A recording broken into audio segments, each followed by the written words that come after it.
Je vais passer la parole en visio au docteur Anthony Branco-Lopez, qui est au Canada, je crois, sur Spectre, la santé mentale et préparation cérébrale du chirurgien. Bonjour à tous. J'espère que vous voyez bien mon écran. En effet, désolé de ne pas pouvoir être là, c'est dommage, mais bon, on fait comme on peut. Ok, donc je vais vous parler un peu de santé mentale, de préparation cérébrale. On connaît la préparation physique, la préparation mentale. On ne connaît pas encore la préparation cérébrale. La question, c'est l'imagerie cérébrale au service des chirurgiens. Est-ce que ça existe? Alors, je vais commencer par parler d'un constat. Le constat, c'est qu'en santé mentale, aujourd'hui, on ne regarde quasiment jamais l'organe qu'on traite, le cerveau. L'imagerie est utilisée dans certains cas, certaines indications, mais dans la santé mentale, le soin de tous les jours, on ne regarde pas l'organe qu'on traite, le cerveau. On n'utilise pas d'imagerie cérébrale. Qu'est-ce qu'on fait? On se base sur le comportement. Ok, donc, les symptômes, le reflet du problème, mais pas le problème en lui-même. Et quand on regarde les symptômes, du coup, on fait du soin réactif, ok, et non préventif. De quoi on aurait besoin donc, pour faire de la prévention? Eh ben, obligatoirement de l'imagerie cérébrale. Et oui, on sait, quand on développe un trouble, une pathologie, on ne l'a pas du jour au lendemain. On a une anomalie dans l'activité cérébrale qui se développe, on appelle ça un biomarqueur, et le cerveau, pendant des semaines, des mois, voire des années, va compenser cette anomalie, ce biomarqueur. Quand il ne peut plus compenser, là, les symptômes apparaissent. Et donc, le soin se base sur cette partie-là, la réaction. C'est du soin en réaction et non de la prévention. Du coup, je me suis dit, bah, tiens, ça serait pas mal d'avoir moi, dans ma pratique, pouvoir faire un peu de prévention et donc bah, m'équiper d'un outil d'imagerie. Il me fallait une imagerie fonctionnelle et une imagerie accessible. Bon, l'imagerie fonctionnelle la plus accessible aujourd'hui, c'est l'électroencéphalogramme. Le problème, c'est que l'électroencéphalogramme, ça demande une grosse formation, beaucoup de temps, beaucoup d'argent. Et donc, on s'est attelé avec donc l'entreprise que j'ai fondée à rendre l'imagerie accessible. On a développé un électroencéphalogramme où les électrodes n'ont pas besoin de gel, ok, qui sont brevetés avec la même mesure que les électrodes avec du gel. Et puis, on a automatisé ce qui était automatisable et digitalisé tout le traitement nécessaire à la génération des rapports. Ce qui a réduit le prix, le temps de pause. Et quand on a 8, 10 patients dans la journée, eh ben, on peut, pour chacun de ces patients, regarder enfin l'organe qu'on traite. Mais en fait, ce n'est pas tout à fait ce qu'on a fait. Parce que rendre accessible l'imagerie, ok, c'est sympa, mais en fait, ce qu'on a fait, c'est rendre accessible toutes les connaissances scientifiques qu'on peut extraire de l'imagerie. Et ces connaissances scientifiques, c'est ces biomarqueurs. Ok. Donc, on a fait une revue de littérature, on a regardé quels sont les biomarqueurs qui ont au moins 80% de sensibilité et de spécificité. En fait, il y en a une petite dizaine. Les quatre principaux dont je vais vous parler, qui sont le sujet aujourd'hui, c'est vous les voyez à l'écran, le burn-out, l'anxiété, la dépression et l'insomnie chronique. Donc, il y a des chercheurs qui ont regardé si des gens qui ont ces pathologies-là, ces troubles-là, ont une modification, un biomarqueur dans l'activité électrique cérébrale que les gens qui n'ont pas ces troubles-là n'ont pas. Ok, et il y en a. Et ils sont fiables à plus de 80%. Donc, nous, qu'est-ce qu'on fait? En fait, on va rendre accessible à l'usager, aux professionnels de santé, ces données-là. Et on va pouvoir donc faire de la prévention, parce qu'on va pouvoir mesurer dans chaque cerveau la présence de ces biomarqueurs. Donc on va pouvoir dire, bah tiens, là, dans le cerveau qu'on a reçu, hein, je schématise, on a retrouvé à 22% l'anomalie qu'on retrouve chez 86% des adultes qui présentent un burn-out. Attention, vous n'avez pas encore les symptômes là, comportementaux, votre cerveau compense, vous ne sentez rien, mais on peut le mesurer déjà. Donc ça, c'est la première partie, la prévention en santé mentale. Alors, c'est bien de faire de la prévention, de détecter, mais c'est bien aussi de traiter ensuite. Et c'est là où on parle de préparation cérébrale. Nous, nos premiers clients, ça a été justement le sport. Et le sport, le milieu financier sous tension, mais aussi les professionnels de santé à travers deux mutuelles. L'objectif, c'était de offrir une mesure de l'activité cérébrale routinière, sans indication, tous les mois, tous les 3 mois, tous les 6 mois, tous les ans, à des chefs d'entreprise aussi d'ailleurs, pour s'assurer que tout va bien. Et quand il y a quelque chose qui commence à arriver, bah, c'est possible donc d'agir dessus. Comment agir dessus? À travers la neuromodulation. Il y a des techniques de neuromodulation qui existent, mais qui existent depuis même une cinquantaine d'années. Le problème, c'est que qu'est-ce qu'on module en fait? Il faut savoir quoi moduler.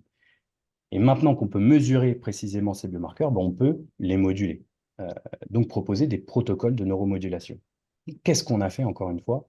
On a regardé dans la littérature scientifique les protocoles de neuromodulation qui sont niveau 4 ou 5 sur 5 dans la recherche. Donc double aveugle, randomisé, etc., etc., méta-analyse. Et ben, on en a trouvé 5 ou 6. Et donc, on les propose aussi. Donc, on a l'anxiété, la dépression, l'insomnie. Alors, on va dire, les biomarqueurs, les protocoles pour les biomarqueurs santé. Qu'est-ce qu'on va faire? On va mesurer ces biomarqueurs. S'ils sont présents, on va les moduler.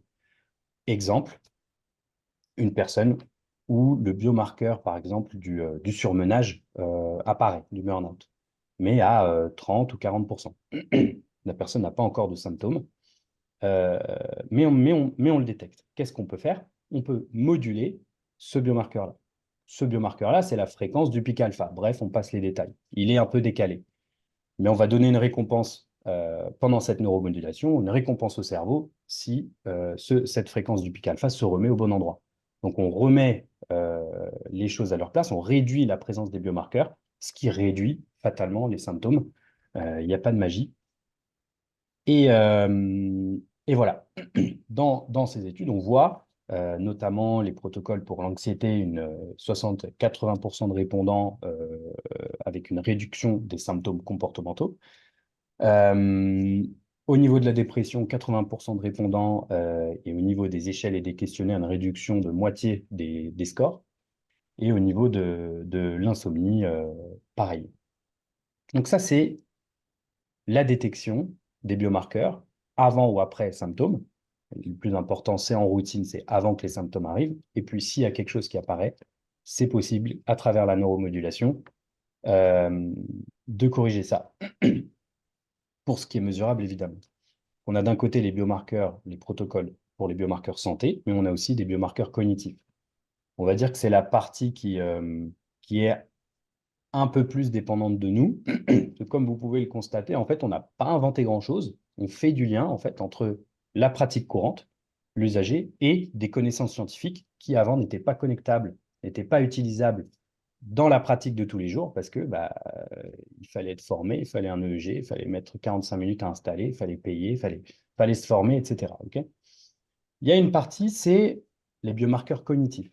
En 2011, euh, on a découvert, les êtres humains, on a découvert les trois réseaux qui s'occupent des fonctions attentionnelles, confirmé en 2013. En 2014, on a eu la découverte de l'activité électrique qui est produite par ces réseaux attentionnels. 2 ans après, je débutais ma thèse pour essayer de moduler l'activité électrique du coup de ces réseaux attentionnels pour les amplifier. Chez des sujets sains, chez des patients AVC, chez des Parkinsoniens, c'était ça l'objectif. Et, euh, et c'est du coup cette thèse qui a donné lieu, les bons résultats qui ont donné lieu à l'entreprise pour le contexte.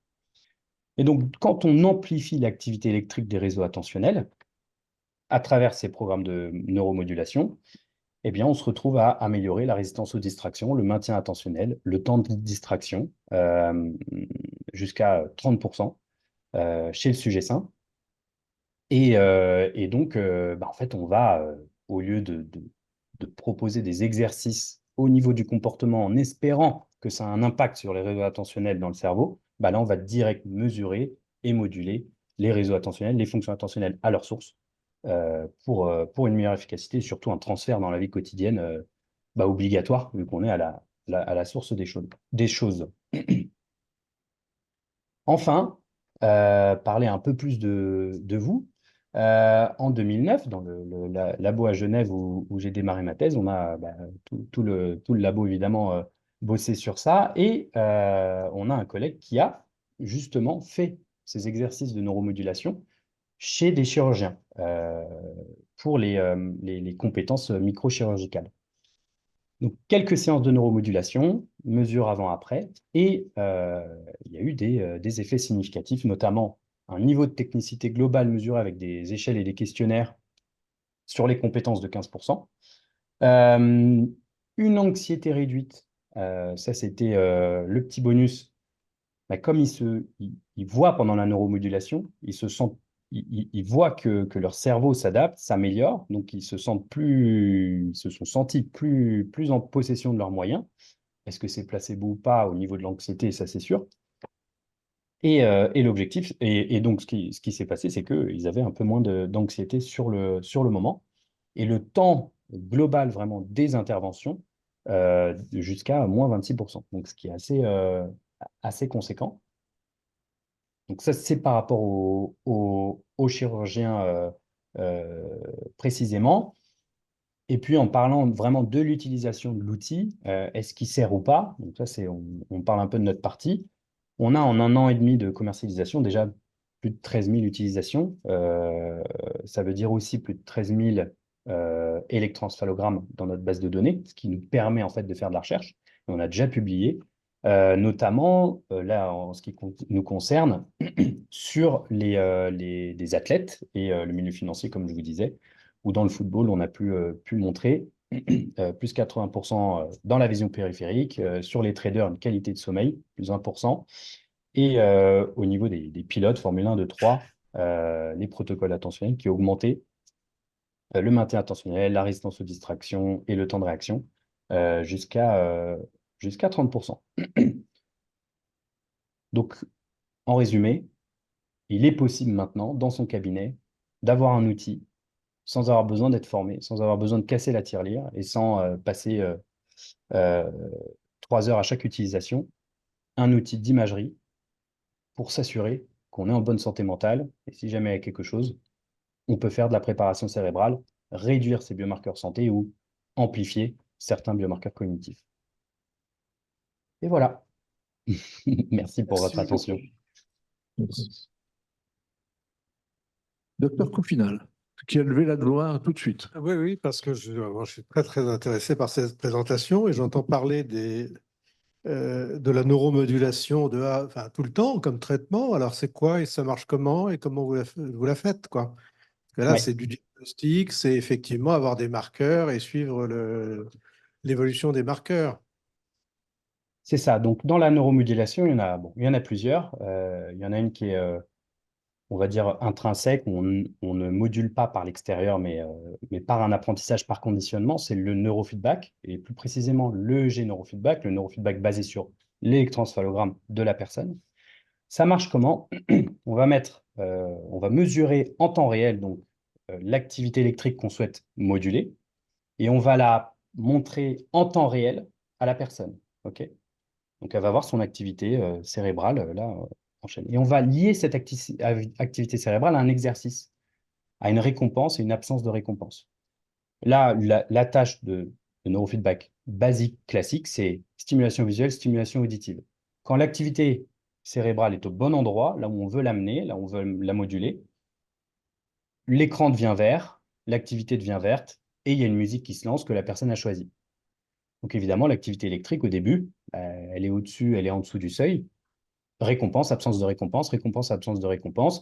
Vert, rouge, musique, pas musique, c'est frustrant. La personne veut s'améliorer. À chaque fois qu'il va y avoir la récompense, il va y avoir de la dopamine. Le cerveau va chercher cette dopamine. Apprentissage par conditionnement, très basique, l'apprentissage le plus puissant dans le cerveau.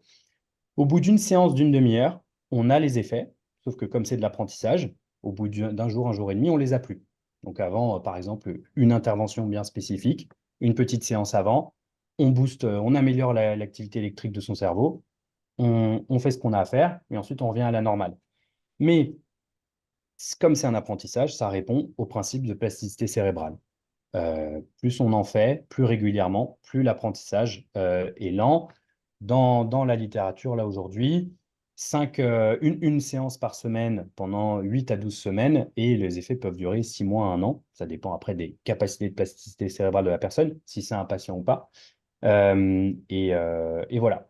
Dernière chose, c'est des protocoles vraiment par exemple, pour les enfants TDAH, troubles déficitaires de l'attention, avec ou sans hyperactivité, c'est des protocoles qui sont recommandés par l'FDA déjà depuis 2013, qui sont utilisés facilement et on voit, en fait, c'est à travers ça où on peut mesurer les effets d'apprentissage du cerveau d'adaptation. Alors pourquoi Skinner et pas Pavlov? Il faut que la personne en fait, les deux fonctionnent, mais il faut que si la personne est active dans son entraînement, bah, l'effet de la récompense est plus grand, donc il y a plus de dopamine, donc l'apprentissage est plus efficace. Professeur Benamou. Oui, on est un peu dans James Bond avec Spectre. C'est le spectrogramme du cerveau, ça vient de là. Vous l'avez fait exprès, là. Hein. Je ne sais pas. Je me posais l'idée de... Est-ce que vous avez essayé de conditionner, par exemple, toute une équipe chirurgicale, les iBods, etc., pour voir dans quelle mesure il y a un effet de groupe, hein, parce que le stress, il se partage. Hein, et donc, voilà, il y a une équipe au bloc. Et avec nos amis d'Amiens, par exemple, on a les blocs miroirs, on est capable de reconditionner un exercice particulier, une équipe, non seulement le chirurgien, le technicien, mais l'ensemble de l'équipe. Voilà. Est-ce que vous avez une expérimentation dans ce sens-là? On n'a pas d'expérimentation dans ce sens-là et on laisse tout le soin à nos chers clients de faire toutes ces expérimentations, parce que le fait d'utiliser de l'imagerie comme ça de manière routinière et comme ils veulent, bah, en fait, on emmagasine des données, des données, des données, et après, il ne manque plus que publier. Mais non, on n'a pas fait cette expérimentation. Et je voulais dire une deuxième chose. Mais elle est partie. Ah si, c'est bon, je l'ai. C'est deux marqueurs qu'on mesure. Mais c'est vrai que c'est un nouvel outil de mesure, en fait. L'imagerie, tu appelles ça l'imagerie, mais de mesure qui va nous permettre de mieux adapter des choses alors qu'on n'avait pas ces outils de mesure faciles d'accès comme c'est le cas. Parce que tu nous as pas montré le casque que vous avez développé, mais c'est vraiment, on met ce casque-là, il n'y a pas de fil, il n'y a rien. Il n'y a pas d'électrode, c'est analysé avec de l'IA. Enfin, c'est vraiment très, très facile d'utilisation.